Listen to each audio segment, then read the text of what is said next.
Washington, Democratic lawmakers, First Amendment advocates and broadcast communications experts mobilized against President Donald Trump on Wednesday after he suggested that NBC News' broadcast license could be revoked following a report detailing his interest in drastically increasing the nation's nuclear arsenal.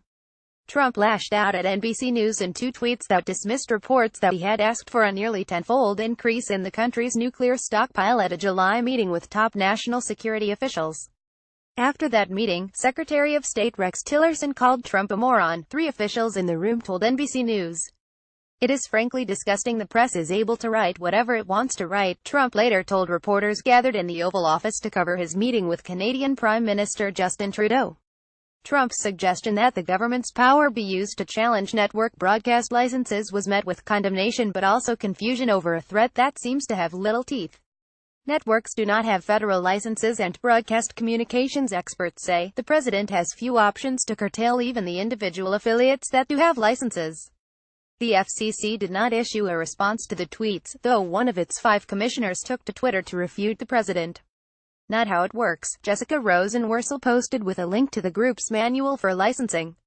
Today's call by the President of the United States to challenge the licenses of networks is not only dangerous to the American people's right to access responsible journalism, it represents a clear misunderstanding on his part of how much control the federal government can exercise as it relates to networks and cable channels, Dan Shelley, the executive director of the Radio Television Digital News Association, said in a statement. The National Association of Broadcasters called it contrary to the Constitution for the president to make the threat.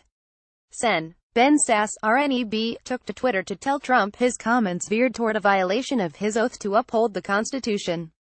"Mr. President, are you recanting of the oath you took on January 20 to preserve, protect, and defend the First Amendment?" Sasse tweeted Wednesday night. Though Trump may not have a clear legal recourse to take action against broadcast networks whose reporting he objects to, advocates of both free speech and the press continue to warn about the impact of the president's long-standing feud with the media. "He doesn't have the legal power to deny licenses, but this has a chilling effect," said Michael Copps, a former FCC commissioner who served as the acting commissioner in 2009. "It is extremely rare," Copps said, for a broadcast station to lose its license over content. Since declaring his candidacy in 2015, Trump has waged war with the so-called fake news media that he feels has covered him unfairly.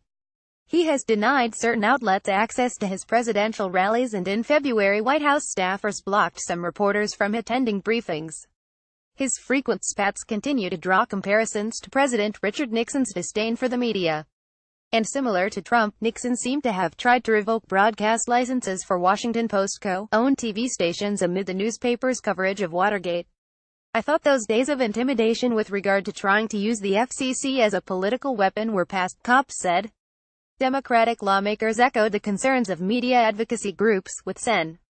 Ed Markey of Massachusetts writing FCC Chairman Ajit Pai to publicly refuse to challenge the license of any broadcaster because the president dislikes its coverage. But others, like former National Association of Broadcasters President David Rare, said he viewed the president's tweet as more of a political ploy than an earnest threat against media. "The president wants to dig at the media, and this is an institutional struggle for hearts and minds," Rare, who now teaches law at George Mason University, said. "I do not think there is some conspiracy theory. He's upset.